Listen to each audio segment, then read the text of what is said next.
waaw mën nañ leen ci fàtte lu bëri ndax comme li ma la ko waxee léegi rek ku fi mus a nekk xalifa rek amante nga jàmm ak waa dëkk bi dale ko ca Cheikh al Bekaay ba ci sëriñ bu baax bu tedd bi fi nekk ci jamono jii ñuy wax ak yow kum ci doon rek am nga relation boo doxal suñ diggante muy ak defar diggante bi dara mosu fee xajam dara mosu fee yàqu ñun tam biñ ñëwee dañ ko gën a feddali rek suñu waajur bi mu fi nekkee nga xamante ni si moom itam dafa am lu ko yàlla mayoon ci wàllu xam-xam waaw xam naa keneen mënoon na fee taxaw sax wax ko budul man ndax du ma ci jekku pour wax ko da daan def sax maanaam bu fi kilifa jógee mu def ay woy ci moom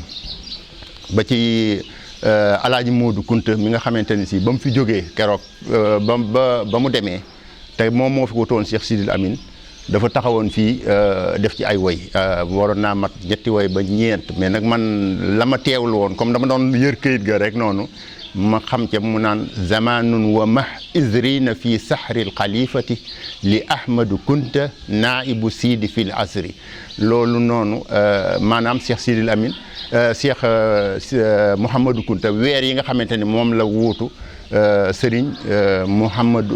Cheikh Sidil Lamine Kunta ay weer la ko wuutu rek ñaar fukki weer ak lu topp waaye liggéey na fi liggéey boo xamante ni si bu yéeme la waaw dafay def loo xamante dafa mel ni def na fi ay ati at te Alaaji Moodu moom itam moo tax ba ñu lotissé njag yi itam waaw moo fi yebal technicien bi mu dikk ñu lotissé njag bi ñuy lotissé Njaasaan ba noppi rek dañoo daal di lotissé njag te loolu ñoo ngi ko amee ci ndimbalul ki nga xamante ne si mooy Alaaji Mamadou Kunta bu dee baay bu wax dëgg yàlla ndox maa ngi nii di baawaan fu la neex nga am ko fa ci njagi gi courant baa ngi nii fu la neex bu pusa waddoon sax di nga ko for te loolu baay bu moom moo ci def ab liggéeyam bu mat sëkk ngir ñu mën koo am kon nag ñoo ngi leen koy sante bu baax di leen ko gërëme maanaam seen lépp daal fàtte wuñ ñu ci dara lu ñu am rek bokk nañ kook ñun waaw ñun tam lu ñu am dañuy am yéene bokk kook ñoom waaw loolu itam mën naa la ko ci jamono yooyu yi nga xamante ni si moom la jëflante doon am waaw bu dee Maam Sid Lamine moom 73 la fi jóge suma juumul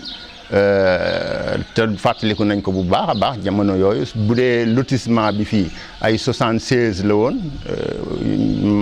moom itam noonu la demee fii waaw di sant yàlla bu baax di sant yonent bi bu baax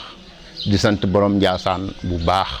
ndax li nga xamante ni moo waroon suñ digganteeg ñoom mën nañ ni def nañ ko ba mat sëkk ñoo ngi leen di ñaanal nag képp ku fi nekk yàlla guddal saw fan te wéral say cër yàlla may ñu yàgg fi yàgg a fekke te bu ñu fekkee tal bi barakaati sayyiduna wa mawlana wa wasilatina muhammadu rasulullahi alayhi salatu wasalaam wasalaamu aleykum wa rahmatullahi taala wa barakatuhu